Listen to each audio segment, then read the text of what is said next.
gagamitin ko po yung story ng prodigal son. Diba? Sabi nga, yung prodigal son should have been, if others would have been given a title in commonly known, it should have been the loving father.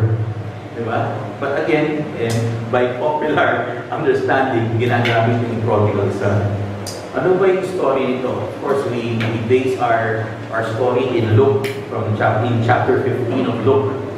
Okay? Alam mo natin na the story goes parang typical ng Pilipino.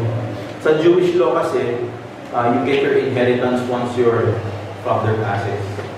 Diba? At alam natin, sa kulturang Pilipino, para mo nang pinatay yung tatay mo pag kinuha mo na yung mana. Okay? And we know what happened. No? The prodigal son asked for his share of wealth, yung tinatawag ni mana, and went on his worldly ways. And going on that worldly ways, alam natin ano nangyari. Ng babae, nagsugal, went living a life na unrighteous. Then, realizing sa ginawa niya, dalawa lang wala nang peke. Diba? From a stature na anak ng tagapagmana, naging, na-realize na the only way is to go back to my dad.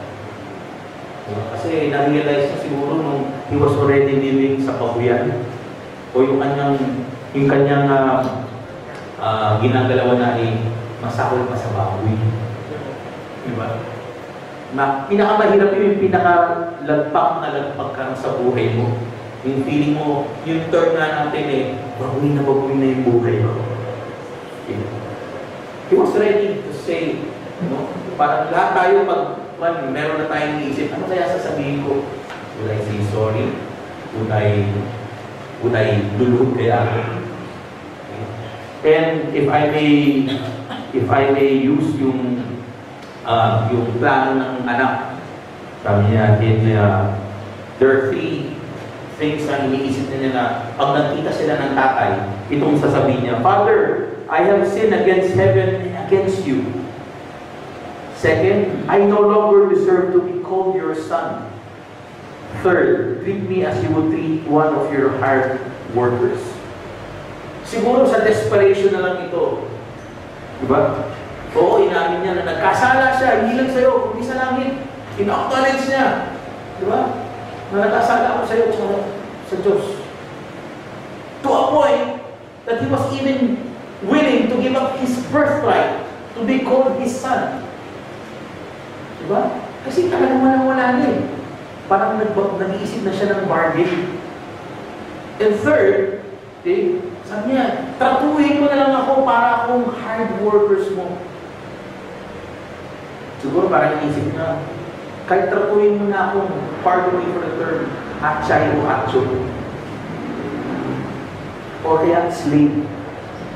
Though, ang term na dito, hard workers. Bayaran na lang. Ganun kababa na lang. Siguro dahil sa hindi ng kasalanan, ganun ang naging usual na tingin ng tao. But we know that the story also says that the father was waiting all day, all night in the window. Nagbabakasakali. Nababalik yung kanyang prodigal son. And we knew what happened. Malayo pa lang, when he saw the glimpse, sabi niya, bakit ako yan? Oo, kasi alam mo ang tatay, malayo pa lang alam ang kawangis at huwis ng kanyang anak. Tama po ba? Diba?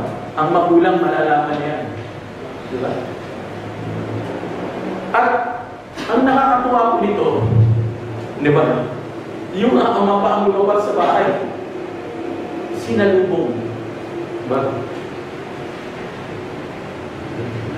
Because yung sobrang pagmamahal ng ama sa anak, sinalubong niya at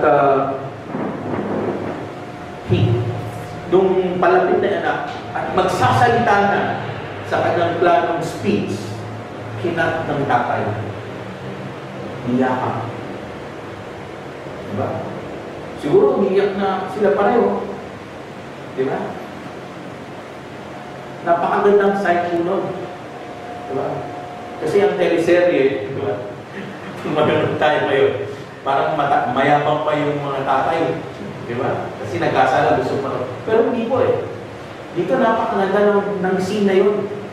Isipin mo, ikaw na pinatay ng anak mo, ikaw na nakinuna ng kayamanan, ikaw na itinakwil, pero ipinakita yung pagmamahal ng tatay na ito. Sabi niya, anak, parang sinasabi niya, kalimutan mo na. Importante na dito ka na sa akin. Diba? Gano'n ba yung tatay na sasabihin, teka, maligo ka muna sa kamo ko rapin? Diba? Eh kasi, siguro, may baboy din anak mo. Ang baboy, kasi, kung baboy na baboy, kung doon siya natutulog. Diba? Siguro, itsura niya, kung dati, regal na regal ang itsura ng anak niya. Eh, mukhang, tawag ito, ano nang maduming-madumi na, grasang-grasa na siguro. Ang lakas pa siguro ng amoy nun. At yung damit niya na siguro. But because of that gesture, that loving response of the father, binaliwala niya. Binaliwala niya yung kasalanan niya. Binaliwala niya yung ginawa ng anak niya sa kanya. Bakit? Because of the term forgiveness. Ang maganda dito sa story kasi na to, we get to understand that part of loving is forgiving. Diba?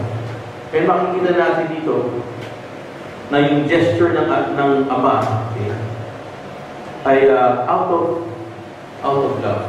He was forgiving.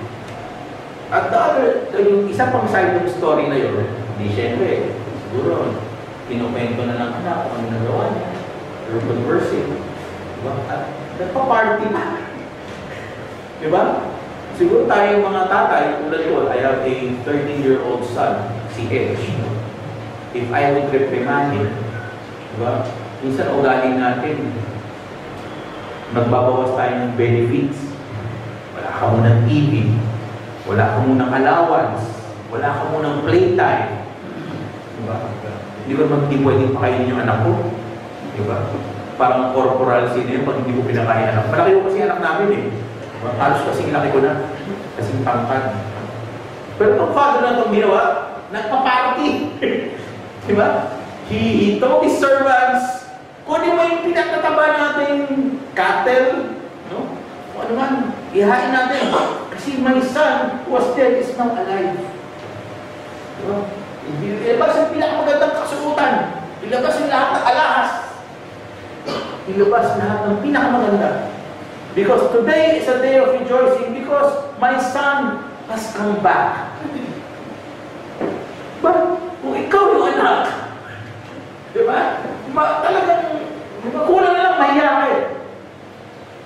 Ganun rin mo ang Diyos sa atin. Every time dito, sabi nga magbalik loob.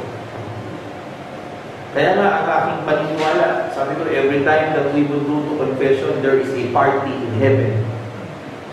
There is a party in heaven. Diba?